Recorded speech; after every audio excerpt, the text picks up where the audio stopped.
অন্য স্বাদের আজ মাশরুম কর্ন বানিয়ে ফেললাম। সবাই একটু নতুনত্ব চায়। দেখুন, প্রতিটা জিনিস আমাদের ঘরে আছে, শুধু একটু সময় দেওয়া। তো আমি প্রথমে ব্রোকলিগুলি দেখতে পাচ্ছেন ছবিতে কেটে নিয়েছি, আর কর্নগুলিকে নিয়েছি, দিয়ে প্রেশার প্যানের ভেতরে গ্রিড রেখে জল দিয়ে বাটিটা দুটো স্টিম দিয়েছি। তাহলে বেশি গলেও গেল না, অথচ মানে জিনিসগুলো ঝরঝরে থাকলো। তো ওই সেদ্ধ করার সময় একটু দেখতে পাচ্ছেন মনে হয় নুন আর একটু গোলমরিচ এতে দেওয়া আছে। এবার একটা মানে রু বানালাম। প্রথমে রুটাই বলি, তারপর অন্য স্টেপটা বলবো। এই রুয়ের জন্য দেখুন না, রু মানে যে এইটা তিনটে জিনিস লাগবে। রুটা আগে বলে নিই।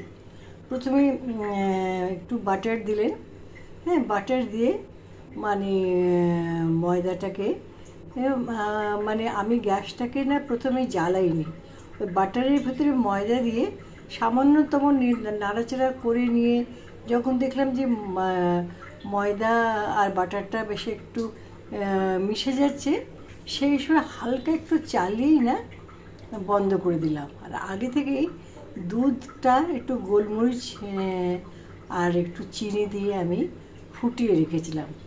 আরেকটা পাটেরও দুধ লাগবে, সেই দুধটা আপনাদের দেখাচ্ছি। এই দেখুন, প্রেশার প্যানে আছে, গোলমরিচও দেখতে পাচ্ছেন, এতে চিনি আছে, একটু নুন, বা নুনটা দুধের মধ্যে না দেওয়াই ভালো, কারণ ব্রোকলি আর মাশরুম যখন সেদ্ধ করেছি তখন তার মধ্যে নুন দিয়েছিলাম। আমার একটা ভয় লাগছিল যদি ফেটে যায়, ওই জন্য একটু বুদ্ধি করে দুধটার মধ্যে এই দেখুন পেঁয়াজটা, চারদিকে 4টে লবঙ্গ দেওয়া আছে, দিয়ে ওই দুধের মধ্যে ওই পেঁয়াজটা ফুটে সিম করে, যত সিম করে রান্না করবে না তার আলাদা গন্ধ।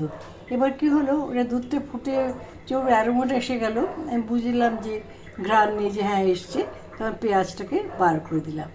হ্যাঁ, এবার ওই দুধের মধ্যে যে রুটা তৈরি করেছি, হ্যাঁ, এটা দেখুন তৈরি হয়ে গেছে, দুধের মধ্যে তৈরি করা রুটা। হ্যাঁ, এইবার করবো কি, এই প্যানের ভেতরে প্রথমে দেব হচ্ছে ব্রোকলি আর কর্নটা দিয়েই দিই। এখন ব্রোকলি কর্নটা দিয়ে দিলাম। হ্যাঁ, ব্রোকলি কর্নটা দিয়ে একটু নাড়িয়ে দিই চামচ দিয়ে। চামচ দিয়ে নাড়িয়ে দেবো। ফোটানোর দেখাতে পারি, কিন্তু মোবাইলটা আমাকে একটু অন্য জায়গায় তাহলে রাখতে হবে, নাহলে আপনাদের মুখেই বলে দিই। এইবার এই যে